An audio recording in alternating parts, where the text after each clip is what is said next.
আসসালামু আলাইকুম। আজকে আপনাদের সাথে আমার ছোটবেলার একটা পছন্দের খাবার শেয়ার করছি, আর সেটা হচ্ছে মদন কুটকুটি। অনেক অঞ্চলে এটাকে মনাক্কা নামেও চিনে থাকেন।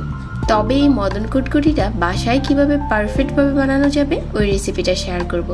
আমি নিজেও অনেকবার চেষ্টা করেছি ঠিকঠাক করে মদন কুটকুটিটা বানানোর জন্য।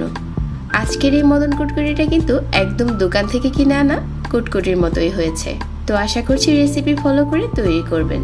কুটকুটিটা তৈরি করার জন্য প্রথমে চুলায় একটা প্যান বসিয়ে হাফ কাপ নিয়ে নিচ্ছি গুড়। হাফ কাপ গুড়ের সাথে আমি হাফ কাপ পানি দিয়ে গুড়টাকে খুব ভালো করে জাল করে নিচ্ছি, যাতে গুড়টা পুরোপুরি গলে যায়।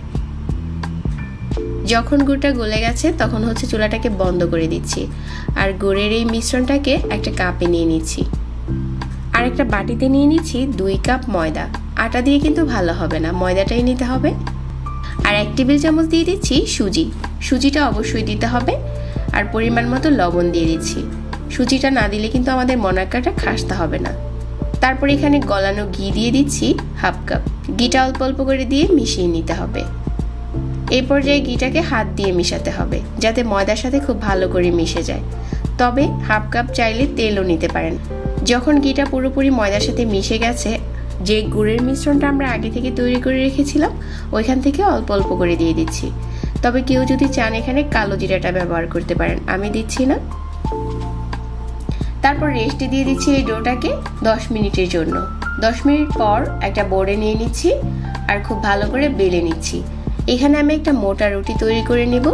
তবে মনাক্কের এই রুটিটা কিন্তু অনেকটা মসৃণ হবে না, কিছুটা আঁকাবাঁকা থাকবে। তাতে কোনো সমস্যা নেই, আমরা সাইজ করে কেটে নেব। একটা মোটা রুটি বানানো হয়ে গেছে, তারপর হচ্ছে কেটে নিচ্ছি। মনাক্কার সাইজগুলো কিন্তু একটু মোটা মোটা থাকে, আর ওইটা বুঝে আপনাকে কেটে নিতে হবে। আর আমি কিভাবে কাটছি সেটা কিন্তু বলে বোঝানোর কোনোই দরকার নেই, আপনারা দেখেই বুঝে নিতে পারছেন। যখন সবগুলো কুটকুটি কাটা হয়ে গেছে, এগুলো হচ্ছে আমরা এখন ভাজতে চলে যাচ্ছি।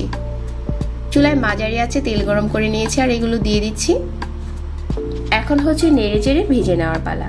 আর আপনার মনাক্কাটা যদি পারফেক্ট হয়ে থাকে তাহলে দেখেই কিন্তু বোঝা যাবে যে এটার ভিতর থেকে কতটা ফেটে উঁচু হয়ে যাচ্ছে। চুলার আঁচটাকে মাঝারি রেখেই মনাক্কাগুলোকে একটু সময় নিয়ে ভাজতে হবে, যাতে ভিতর থেকে খুব ভালো করে কুক হয়ে যায় আর উপরটা অনেকটা ক্রিস্পি হয়ে যায়। যখন মনাক্কাগুলো দেখতে লাল হয়ে যাবে, ঠিক ওই পর্যায়ে তেল ঝরিয়ে উঠিয়ে নিতে হবে। আর এগুলো ঠান্ডা হওয়ার পরে কিন্তু আরও কিছুটা ফাটা ফাটা দেখা যাচ্ছে। চেষ্টা করেছি মনাক্কার একটা ঠিকঠাক রেসিপি আপনাদের সাথে শেয়ার করতে। আশা করছি আজকের এই সহজ রেসিপিটাও ভালো লেগেছে সবার কাছে। সবাইকে আবারও ধন্যবাদ জানাচ্ছি, আর সেই সাথে বিদায় নিচ্ছি। আল্লাহ হাফেজ।